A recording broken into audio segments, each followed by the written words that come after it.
1. Blog Talk Radio. Hello, we're up again. This is Open Money on Blog Talk Radio with Alan Rosenblith in Portland, Michael Linton and Ernie Jacob in the Comox Valley in Canada. Hello. And it's a beautiful sunny day here in the Comox Valley. What's it like down there in Portland? Well, it's a little bit cloudy, but that's all right. It is, in fact, the first day of spring here, so I'm willing to cut the weather a break. So, the topic for the day, Ernie. We're going to be talking about Community Way and microcredit and how they relate, how open money relates to microcredit, and about regional initiatives around Cascadia and other places in the world. And well, actually, what we were going to start with was if you had any questions or comments from our last show on Wednesday, Alan. Yeah. Well, first of all, that was really, really interesting stuff on the last show, and I've been obviously doing a lot of thinking and dealing with these issues and that kind of thing, and I think one of the points that I think is pretty important to emphasize is the sort of that this is really a multi-pronged strategy, and I think that distinguishes this conversation, say advocating Community Way over, say, the Ithaca Hours model or the Berkshires model or this model or that model, but just recognizing that Community Way is kind of part of a larger ecosystem of exchange strategies.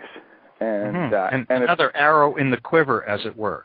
Yeah, and something that I think is, really well designed for bringing the level of public attention up and bringing a certain, there's also a really strong PR component to it as well. Since, indeed. Very much to introduce on a squeaky clean plate. You want to introduce these ideas with utter transparency and everybody comfortable and no corners cut, and it's just allay this suspicions. Just make it easy for people to see. We talk about this one sometimes. Like we call all these things games that you play with the same deck of cards. You get a deck of cards. You can play poker. You can play Snap. You can play bridge. You can play all sorts of games. And Ithaca Hours or time banks or this or that or the other or let systems. Community Way is just one of these. It's just another card game. Sometimes we talk about it as the three queens. That card game where there's one cards are face down, find the lady, It's street betting. It's interesting. It's like the pea under the pea pod, under the shell. Find the missing one. Well, we're playing a three queens game here because all the cards are winners, and we make it easy for people by turning them face up. So it's sort of find the queen, And there's three of them, face up on the table. If you're a business, you win. If you're a charity, you win. If you're a member of the general public, you win. Real simple. Win, win, win. No grand theories about money, no great discussions about the ecology of the number you first thought of. Just quite simply, there's something in this for you. Business, it's more business and more corporate relationship, more community engagement. It's also learning how community currencies work, which is a profound value. This is a new territory, and businesses got to know about it. Got to see how to take best advantage and how not to make a fool of themselves. The charities, the third sector, the microcredit networks, more money. Clear, unentailed, cash on the table money. Comes in as community currency, gets flipped into cash. What's the problem with that? And for the general public, it's get to spend the money twice. I get to put my money into the causes that I support. They get the cash. I get the community money from them, and I go business. I go to show. So I get two bangs for my buck, really. I spend it when I point it, both. So everybody in the loop comes out with a nice win. I won. Didn't see quite how it happened, but it's fine by me. And if we can start that sort of contagious behavior in the community, then we're on a roll. So absolutely. That's the other part of it. There's a bigger win than the individual wins, and that is the community win. Absolutely. Yeah. And the ability for this process to extend to relationships that exist sort of not just business to nonprofit to person to business, but that it can go business to business, or it can go business to employees in the form of bonuses, or possibly even as a way of providing preventative health care or other services that employees wouldn't have access to otherwise. And there seems like there's so many different arrangements that this can that this flow can kind of morph to.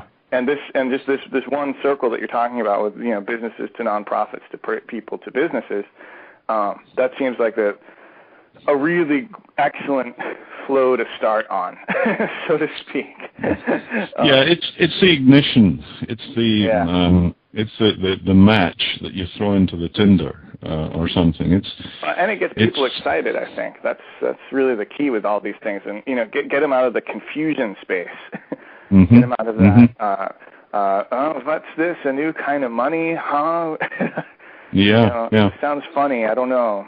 And I think that's fine too. I don't know. I mean, there will be a lot of people who will sit on the sidelines and watch the action, and that's the point. If there is action, if this new money that's being issued in the community by businesses starts to flow around, and there's lots of good things happening, and people are talking about the interactions that are happening because of this money that continues to circulate in the community. And the way you said it, Alan, it goes all over the place. I mean, it's money that if a business takes it, or if a charity takes it, community organization, a project, a local government, a carpenter, it doesn't matter. It just continues to circulate. It doesn't flow through like the other stuff, like the normal money.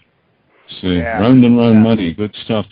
And I really want to emphasize your point there, Alan, that it's not about explaining monetary theory to people and getting them into a big discussion. It really is quite simply, here's a deal, do you like it? You do this, you get that. For each sector, a very simple, take it or leave it, please, proposition. Yeah. And that takes us out of all the struggle and effort of people's anxiety about, well, what does a new money system mean? It puts it in different terms, I think. I mean, it puts it in terms of easily understandable, actionable items rather than a very, as we all know, it's, it takes some time to wrap one's head around, conventional monetary systems and to expect the general public to be able to wrap their head around that instantaneously and then, be able to figure out, now here's option B, let's go with that. That's a pretty big, tall order for a lot of people, I think, and especially a tall order for, businesses and other organizations, nonprofits, because, they're kind of immersed in it and thinking about what comes next. So, I think that's really, I think this is really the key as far as that goes. Well, there's also the part that for people who do think about these things, about community economic development and local economies and that sort of thing. One of the things that they talk about and think about is the multiplier effect of normal money. You attract investments in the community, and this money circulates within the community and multiplies the effect on the and there's an effect on a multiplier effect on the economy. So one of the things to do is to simply drop into that conversation. Well, what's the multiplier effect of a money that doesn't leave? Yeah, exactly. Yeah. So all these become object lessons, even if they're very simple, transparent, do it and see what happens packages, how can you lose? Anybody can take a good look at it and say, well, this is a startling example of what you can do with your own money. Yeah. It really does, and it's utterly transparent, and it simply says people create it, people validate it by that change process. The money changers, if you like, or the general public who say, I believe in this community organization and I believe in the businesses that are backing it, so here's my cash, give me the local. That's changing money, making change for the better. Now, that's going to happen in all sorts of currencies. If you've got time banks, Ithaca models, whatever, people will be buying and selling the money. That's what we do. So that too is a persistent component of the entire open money space. And then the third, this is how you use it in the stores. Yeah. A real simple object lesson, quite visible, could be a very strong viral communicator across the payout, the checkout counter.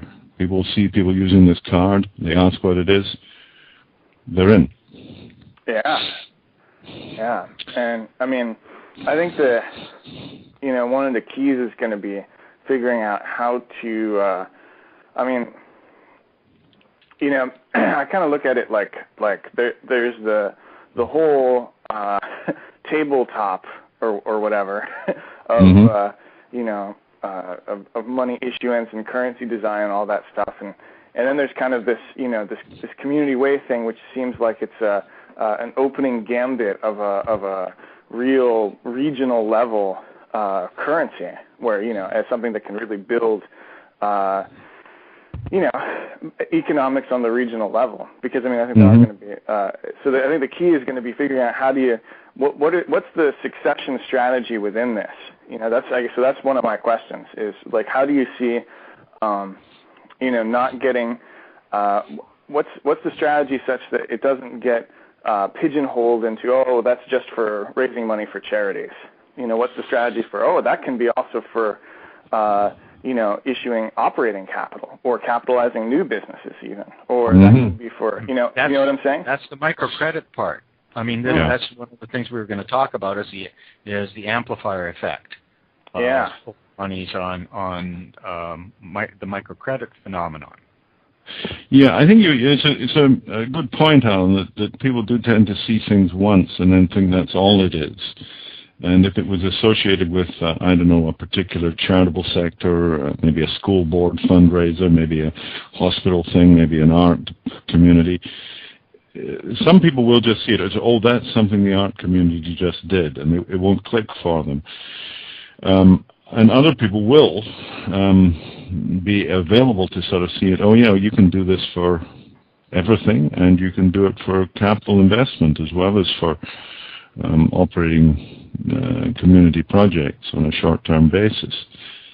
So, broadening it out, very important, both within Community Way itself, the different varieties of beneficiaries, the different strategies for propagating it in the business community, the different networking processes to the general consumer. There's lots of variety to play in there. But it's very important that a lot of people will be induced to explore other options right away. Now, I think my point around this is basically that we can't predict what sort of ecology is going to emerge here. It's going to be crazy. This is something Bernard Lietaer is often worried about. It'll be too mad. There'll be lots of failing currencies. There'll be people doing fraud. The banks will probably try and sabotage you in some way. These are the sort of things that obviously emerge as possibilities in the general idea, and many of them will. There will be fraud merchants creating pyramid schemes and all sorts of bullshit, and put your money in here, it gets bigger every day. Look, see, your account gets bigger. It's just a Ponzi scheme of some sort. So what we have to do is rather educate people that the shallow end of the pool is safe. These are the ways it works, and these are the parameters you've got to pay attention to make sure you're not buying some very wooden nickels. People have got to be aware that not all money is going to be good. So they've got to know how to handle themselves in these systems. And one component of that is that some systems will definitely very publicly crash. Yeah. Profound value of the ecological and evolutionary processes. Just let it happen. Don't go around propping things up. If it works, it's good. If it doesn't, try and work out why, but don't make a deal out of it. Don't try and prop the bloody thing up because we think it's the right way to do something. Well, I think it is going to take a lot of experimentation for people to find the ways that work best. I mean, and this is something as a filmmaker I'm constantly confronted with, is the fact that this is the money story is really a story that's only ever, and at least in the last 100 years or so, only had one narrative, one particular understanding. And that's the money story has, thousands of threads, thousands of ways of conducting exchange and, games you can play as a group, as a community.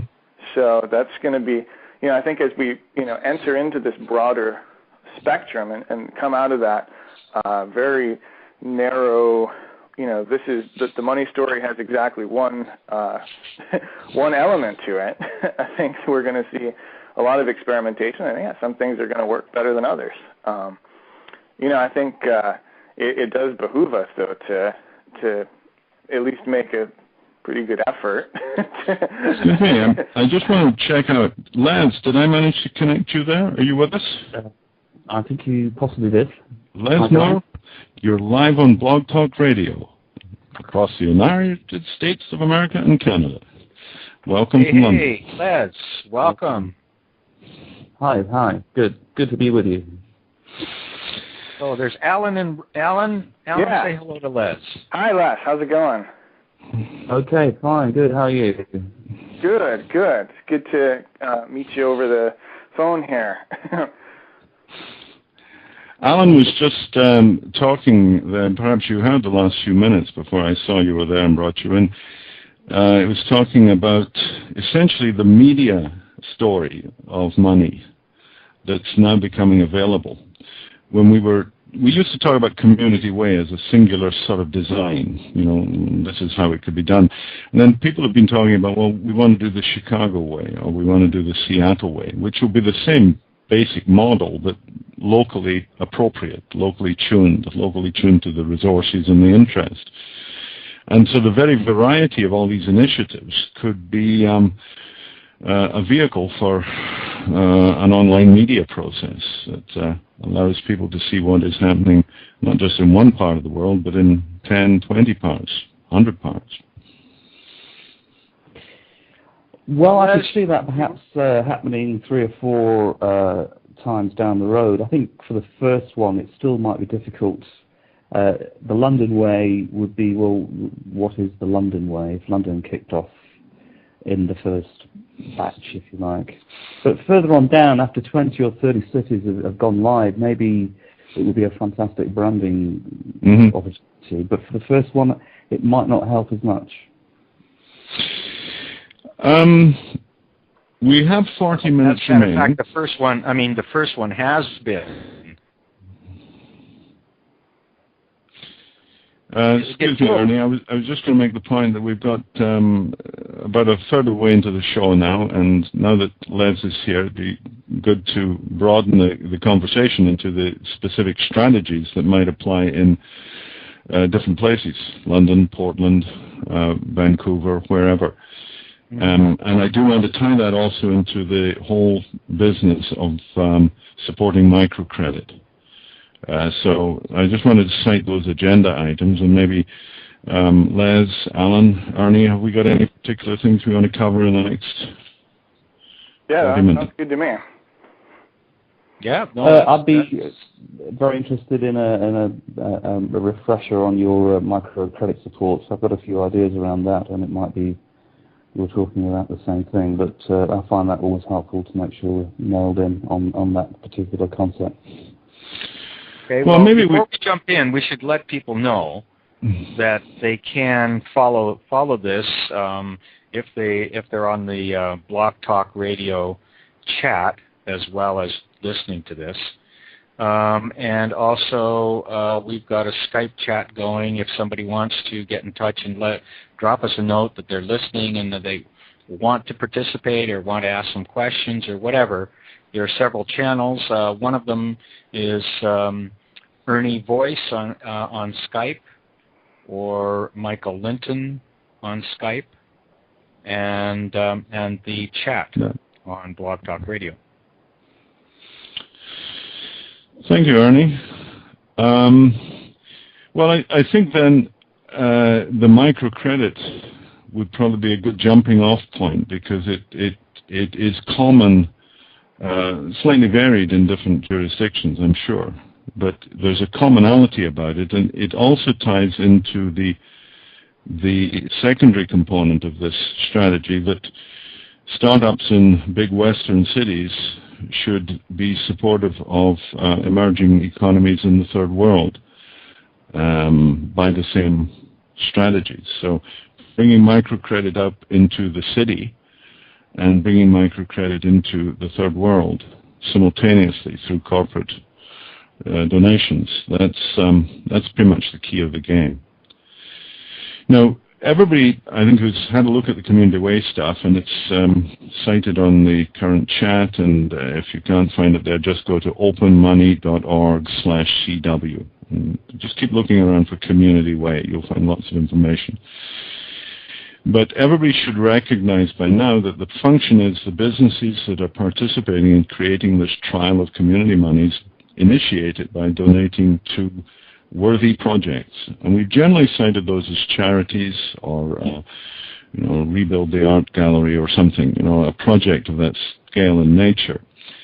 But it could equally be subscribe community currency to the foundation of a community microcredit fund. So that the microcredit fund initially begins with donations from a lot of businesses in the community currency, but then by trading cash for community with the general public in their locality or around the world, in fact, the microcredit fund becomes a cash item, a cash asset of its own, which has the unique quality that it is not owned by any depositor.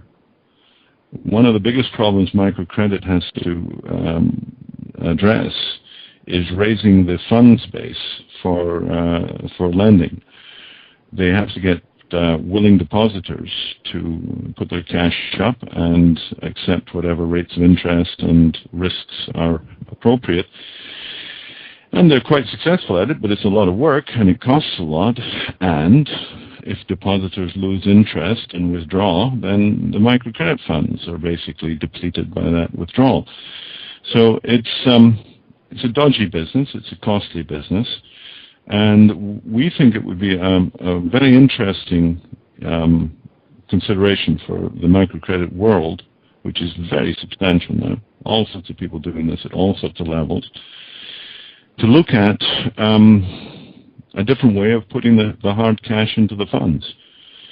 So we're recommending that anybody who takes on a sort of community way style should include an explicit microcredit component, both locally and for an equivalent investment in third world startup funds as well. Now, I'll leave it at that and see what Les and Alan have got to say. What have you got to say about that, gentlemen? Well, can I just seek clarification? Are you talking about organizations making a contribution in cash or community? In community. And then the supporters of the microcredit organizations will do the switch? They'll make the change, yeah. They put cash into the microcredit and they receive the community currencies that they can spend with the donors, the original sponsors. Good, I understand that. And are you suggesting that the requirement organisations to make that contribution. Is this a both and or an either or at the locality?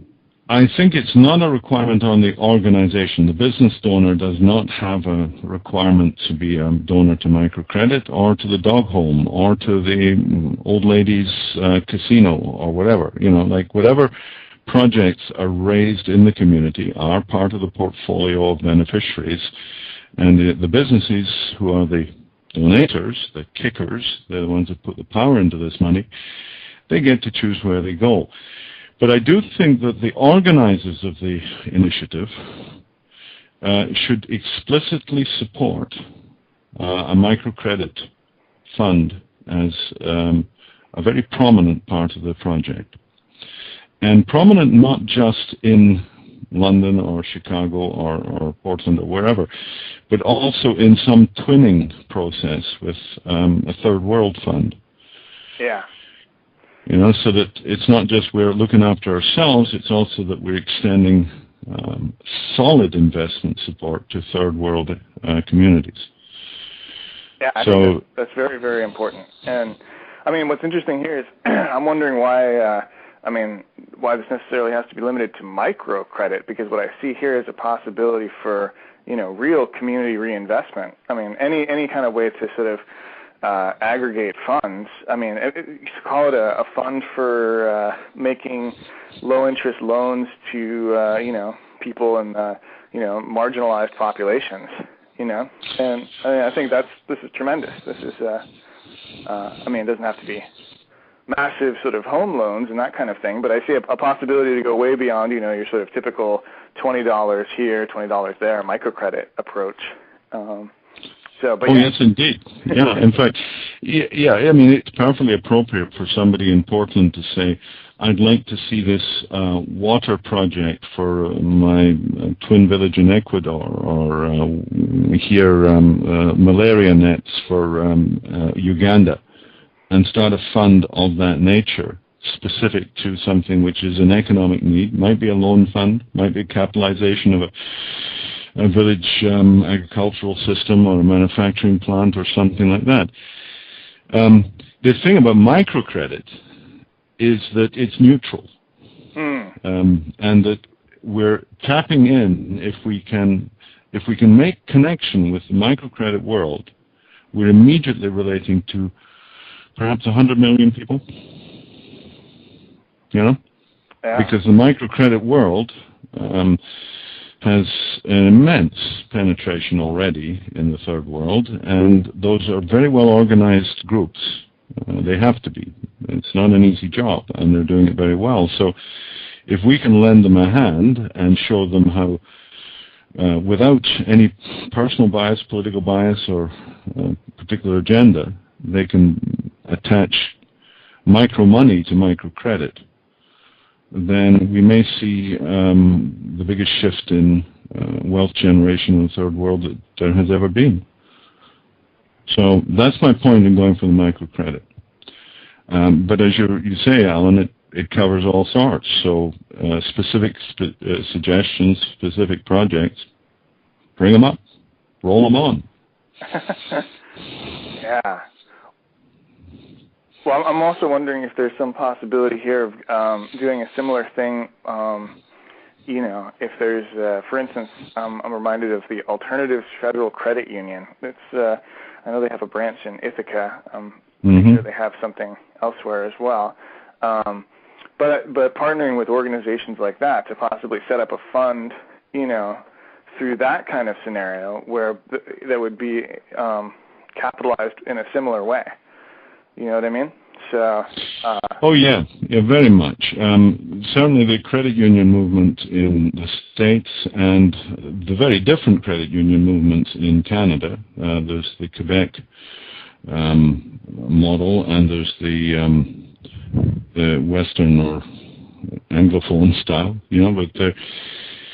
But then you've got community banks in England. You've got the Caisse groups, Caisse d'Épargne in France. I can't remember them all. I apologize. My French is abominable anyway. But there are networks of social in Quebec. Okay, and it's the Caisse des Dépôts in France. It's been operating since the 1810s, the Napoleonic Wars. So there are plenty of networks that could be very, very useful and very, very benefited by participating in this process. We don't want to be doing the cash, for instance. It would be absurd for the Community Way initiatives, the open money development groups, to become new banking entities just for this process. It's far better just to operate through existing banks. I think that's brilliant. Yeah, save us the trouble, please. Well, I mean, and it's so important with any of these initiatives to, be partnering with what's already on the table, because, I think this is maybe another spot where elements of the movement, I think, and myself as well, I've been known to have this problem, get a little bit ornery about what's already happening, and trying to reinvent the wheel, so to speak. And I think there's a great many people working in a great many fields which are of such value already, and I think it's about just showing what's already happening, that this can be a real boon to them. And we're not trying to step on their toes or steal their territory or anything like that. We're just trying to engage in a productive partnership and increase the power and potential of what's already happening.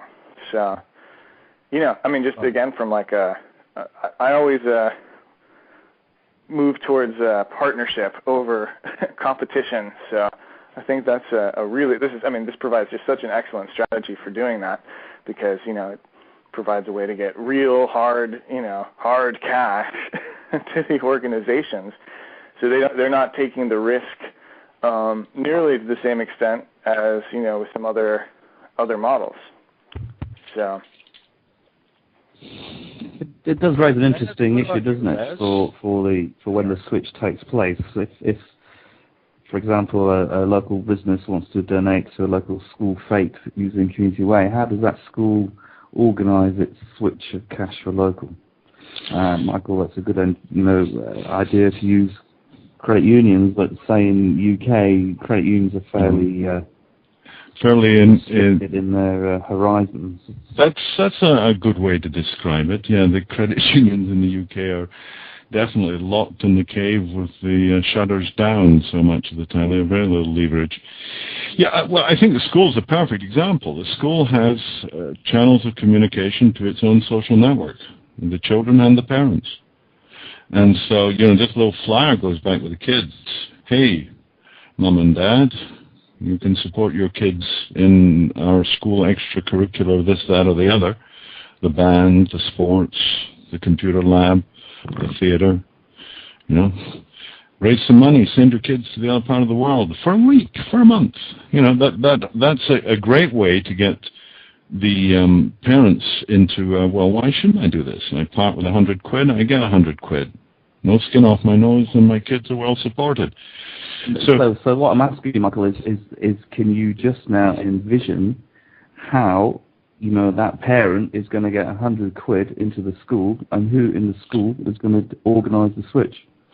Well, probably it would be done most elegantly through a website, basically a shopping site. You have you can pull down a list of the potential changers: the school, the hospital, the basketball club, the environmental society, the whatever it is. You can pull them down, sort them, click them, type in for 35 quid or 500 quid, give your credit card number, your PayPal account, hit go, bang. And the cash will be directed through the usual technical channels. We won't touch a bloody thing. The cash will go to the beneficiary accounts. And that'd be easy. There'd be a lot of financial institutions would be very happy to be the vehicle of choice for that support network.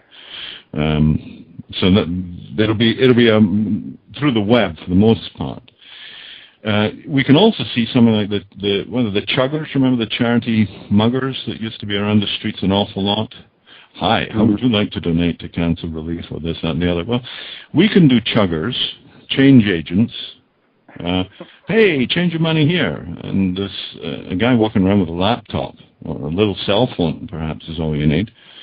And he's taking cash, taking credits, assigning them to the beneficiaries, and giving you a smart card with your community money on it. Yeah. The channels are wide open. It's more a question of imagination than it is of well, I'll just relate, on that note, I'll relate a little story here where, are you all familiar with Mercy Corps? No. It's like, kind of like a much better version of the Peace Corps. Okay. But they do a lot of really exciting projects in the developing world and elsewhere, actually here in Oregon as well. They're based here in Portland. But anyway, I was out and, obviously, get approached by these people on the street. And so somebody approached me one time. And, I was like, okay, sure, here's $20 in cash. And they're like, oh, well, we can't take cash. And I'm like, okay, all right, well, here's my credit card. Take $20. Well, we can only do the minimum that we can take on the street here is $120. So I'm like, oh my God. So, but so here's this scenario, and I was feeling in a pretty charitable mood. So I went ahead and did it, and now I'm a member and all that stuff. But, think of how many more people would be able to make that commitment if, instead of parting with $120, they were switching $120 for $120. Exactly. So that's just, it multiplies the power of, people take far less of a risk. By supporting a charity doesn't become about, I'm going to give up mine so they can have theirs, Mm-hmm. And I think that's sort of the story in, in the conventional system. It's all about, well, if somebody has theirs, I have to not have mine. So I think this is just such a great way to ensure that everybody comes away and as a winner. So. Yeah, I think there's one thing I've always speculated about here. They say that almost all charitable giving comes from a small minority. In the States, I think it's about 15% of the people are serious givers and 85 are not. And that's life. And you're not going to change the 85 very much. But almost all of the 15%, or whatever is the local appropriate number, almost all of them are giving pretty much as they can afford to. They are driven by the desire to help and contribute and be part of, but they can't do more. Now here we are introducing a channel where that entire sector will have the opportunity to expand what they already give. It's not a question of converting the 85%. That'll happen in its ways and various forms over time, but it's more that there's a 15% here who are already at their limit, but would do more if they could, and we're giving them the means to do so.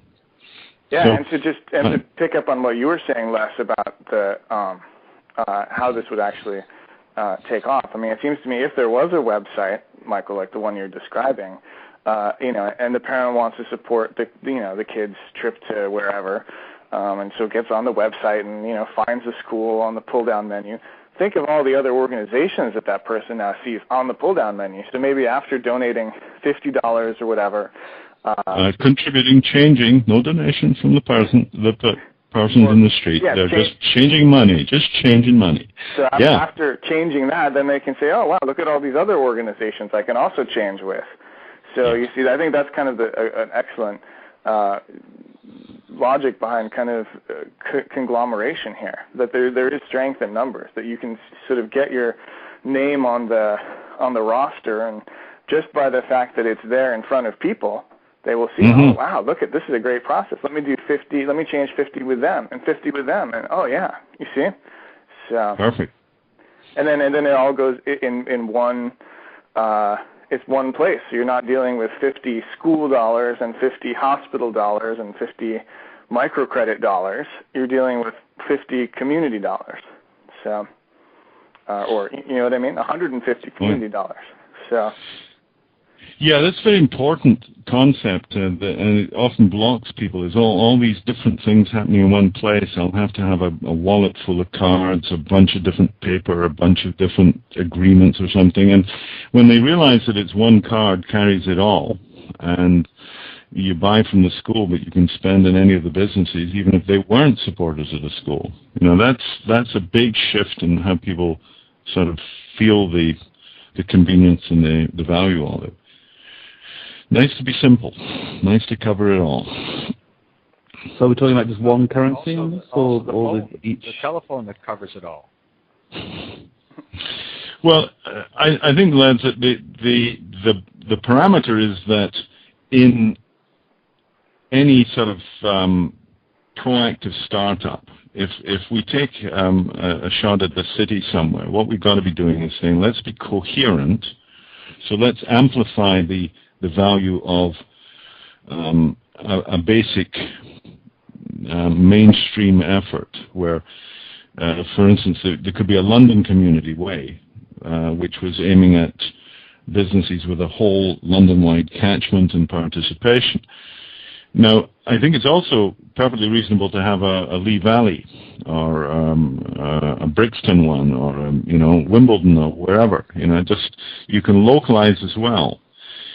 But what you don't want to do is have 14 different independent Wimbledon Community Way currencies. One for the hospital and one for the school and one for the old ladies and one for the, what you want is a composite so that there's a breadth of businesses supporting a breadth of beneficiaries and a breadth of consumers all swirling in the same churning pot. It just keeps everything mixing and cross-referencing and amplifying. But I think it's useful to think about a local scale and to think about a regional scale, and that is the transition, of course, into the global scale too. That's where, if one of the beneficiary projects is Microcredit Uganda or a water project in the Sudan, then we get beyond our locality and we start seeing beyond the simple what's in it for me level and start seeing a bit more. Yeah. The way I see it, you're going to need at least both. You're going to need the city or regional as well as the local, and that's what I'm working on at the moment is a scenario for a local and a regional or a city, and that's the big ask, isn't it? And especially this software you're describing, that is on the drawing board, I take it. Oh, absolutely. I think it's so important that we see that local is like regional but smaller, regional is like local but bigger, neighborhood is like local but even smaller. They're just like Russian dolls inside each other. If people get stuck at the idea there is one scale or it has to be this sort of size, well, they may be happy with what they have, but they're missing so much in the range inner and outer. So,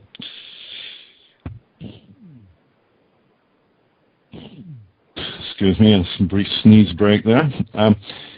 So by having the regional and the local, it gives people the perspective that they can reach out and they can reach in. Just one size is not enough. As soon as you see that there are patterns within patterns within patterns, then the richness of the possibility becomes immediately available. So I'm very, very much in favor of city scale and local scales. But just saying that within those games, you can probably use the same beneficiaries. Like a local school could be receiving London money, and it could be receiving Hackney money.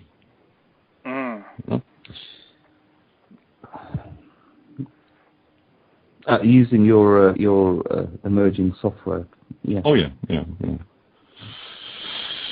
Well, frankly, the level we're talking about, you could almost do this with traveler's checks, checkbook style processes. All sorts of facilities would be sufficient to initiate a community way. Now, we absolutely don't suggest that means do it that way. We say get real, get serious. Certainly use online software so that the immediate availability of full open money services is there from the get-go. You don't have to say it's coming later. It is here now. Community Way is just one of the channels on this service. Yeah. The other thing, of course, is we really think smart cards are the way to travel. We think a point-of-sale system, stored value, smart cards will facilitate every aspect of the process, including, curiously, it's the financial model for development and rollout. The smart card systems add a positive cash flow to the system, and therefore make life a lot easier for the startup team. But there again, I've probably over-answered your question. I want to repeat it there, Les? Well, I'm envisioning some startup scenarios, and you're describing back to me a whole raft of technical requirements, costing, quite a small amount, but a significant amount of money and research time and development time that we've been working on now for a good many years, and still some way away from completion, although I know there's some great strides forward on the accounting software side. And in London, I'm really interested in the tie-in with the Oyster card. Given that most people carry one, it would. I'd like to do a bit more research into that. But I'm keen to press on with an implementation. That's my concern. Well, certainly as regards software, the software will be adequate to the maintenance of a community-wide system within a few weeks. I would say certainly by the end of April. The software will be solid enough to provide the management of the information flow. It will need appropriate sort of backups and safety systems, but that's simple system procedure. So in terms of online software, it will be there very soon. I agree about the smart cards, that there's work to be done before we can merge with something like the Oyster system, and we may have some intermediate steps to achieve before we are granted that sort of access. Yeah, what do you think about? What do you think about gift cards? I mean, that's something that's already works with the existing card readers, and it's fairly, and it's something that could, this is actually just had a meeting yesterday with a gift card merchant, and I was actually surprised to learn how cheap it was to set that infrastructure up. For Les' benefit, I think we're talking about a preloaded swipe accessible account. So you get a plastic card with a swipe strip on it, and it's good for $500 or something else. That's the sort of model you're talking about? It can be reloaded, and the important part is that the information isn't actually kept on the card, because the information is kept on in a server. Yeah, that's a good advantage in some senses. It's also a disadvantage in another. And I'd say that my major consideration about platforms like that is that they will tend to be monocurrency. They will be difficult to get a swipe card system that can handle 10, 20, or 50 currencies at once. That's why we prefer to look at this point towards smart cards. But it doesn't mean you couldn't do a gift cards with a swipe strip. It's just you bear in mind that you're going down a tunnel you'll have to come back out of to get the full flexibility. Well, you know how we are here in the States. Oh, yeah. We like tunnels. So far, but yeah. Dig me deeper, buddy. Yeah. Well, I mean, and I think it's true in different. I mean, and I think this is where we can talk about adapting this principle to be appropriate to different areas, because I'm pretty sure. I mean, in Europe, I think there's much more openness to smart card technology than there is in the States at this point. But that doesn't mean that it's not coming to the States. I just think, if there's one more hoop that you have to jump through, and one more adoption barrier you jump through, I think that's could be potentially something in the States anyway that could be a barrier. But well, that's why I'm inclined to go towards a standalone entry, where we don't have to persuade the current channels to be kind to us and to grudgingly open up 1/1000th of their channel bandwidth to satisfy our needs. If we can implement our own systems on a cost-positive basis, by which I mean whatever it is we have to spend to put them in, we actually are recovering from the process, and that is implemented in the community way design. Yeah. Then it gives us flexibility, latitude, and we can later convert into whatever options are open to us when people begin to see what we're doing. It's also often the buzz factor, a new technology may be a bit of a hindrance to much of society, but it's a great attractor for a lot of others. People want to be first up, want to be, look at my new toy, look at my new world, look at the thing I'm doing now. So standing out from the crowd and being new and different is also an asset. Yeah, I think young people on the streets, in the bars, college, university, I think they'd pick up on smart cards, especially when they knew that they were their own smart cards and not locked into somebody else's system somewhere, but just wallet. It was like having your own wallet. And I don't think they'd have that. I don't think most people would have difficulty using something like that. So well, now that they've got smart cards on all their cell phones, every cell phone is really a smart card inside a radio receiver. So it's not a problem for most people's concept to say, oh, here's another piece of technology, I'll just add it to my frame. Well, so is this the sort of thing then where people go to the particular charity, school, et cetera, and hand them, say, $50 and they receive the card, and here's your card. Here's your money. Yeah, that's one way we do it. We generally say something like, and this is the way we did it in the Comox Valley, was someone might come in for a couple of $100, and we tried to get people up to a decent scale. A few hundred was a nice number, and we'd say, here's 50 on the card, 250 is in your account.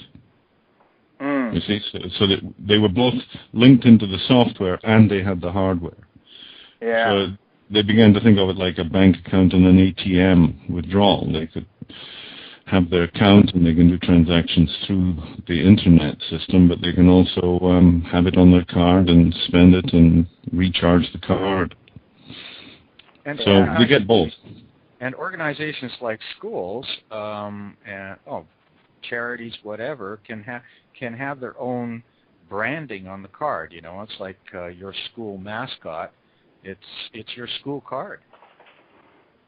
Mm-hmm. Why wouldn't you have one? Yeah.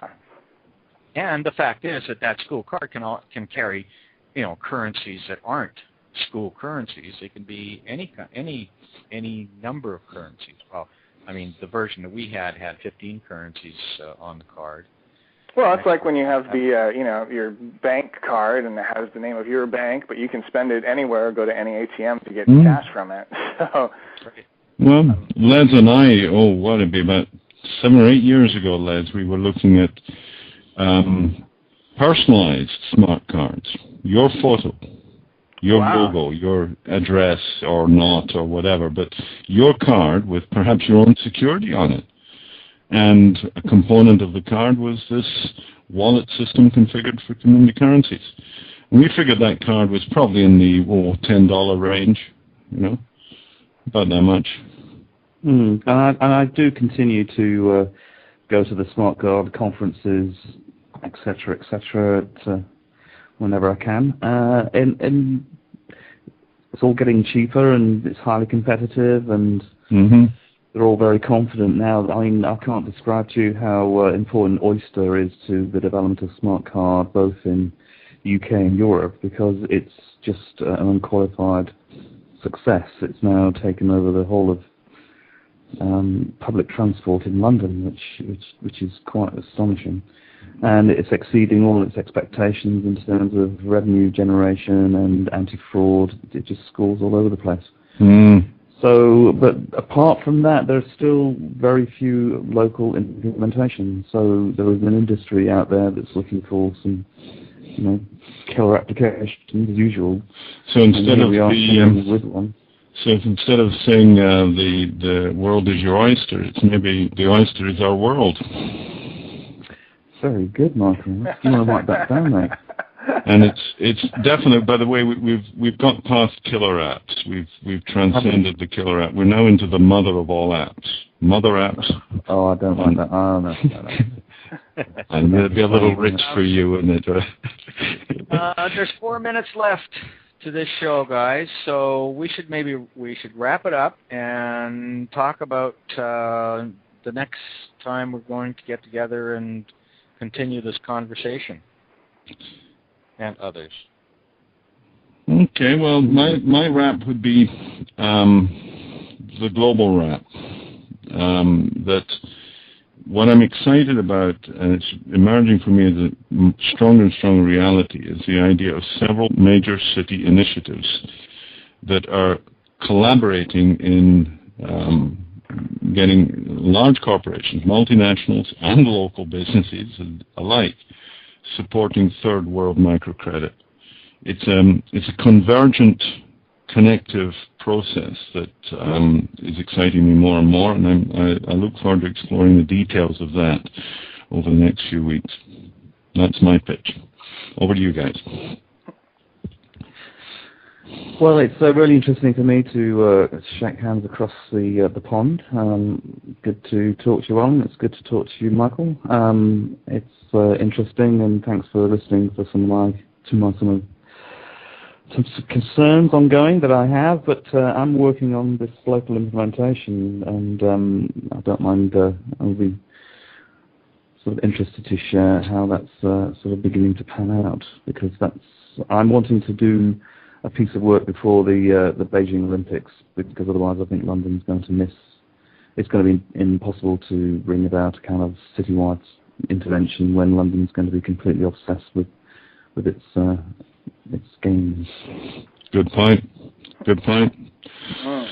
Les, do you have a website or anything that we can point people to on this chat? No, I don't. Not yet. Okay. All right. Just wanted to check in. Alan, you do? Yeah, well, and I just would also say, this is really exciting stuff, and there's so many different aspects, and it can be overwhelming sometimes to figure out which ones to go forward on, because there's really just so many.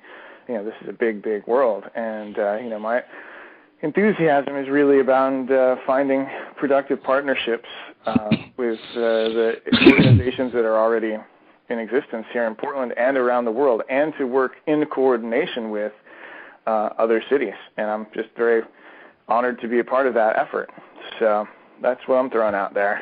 And yeah, if you can, my film website is themoneyfix.org. That's for the documentary film I'm almost done with about money. And soon to come, CascadiaTradingCoop.com. We're building that right now as we speak. So, yeah, good stuff. Thanks, guys. Okay, Excellent. So we're going to do this again. It's so much fun. Yes, probably next week, maybe Tuesday we'll be back online, maybe Wednesday. Watch this space, blogtalkradio.com/openmoney. It's been a pleasure, folks. Ernie, say good day. What's the matter with Monday? I might be doing something else. Life's busy. Well, yeah, right. It might happen Monday. It could happen any day. It could happen Okay, well, we'll talk on Skype and various other channels. Thanks, guys. Yeah, thank great you. show. I'm always game. This is good stuff. Great show. And these conversations are getting more and more interesting. So we'll have to do more of them. Absolutely. Okay, see you guys. Bye-bye. Bye, Les in London. That's Les Moore in London. And Michael Linton, just around the corner, and Alan Rosenblith in Portland, Oregon, just down the pond from us. Goodbye, guys. Bye-bye.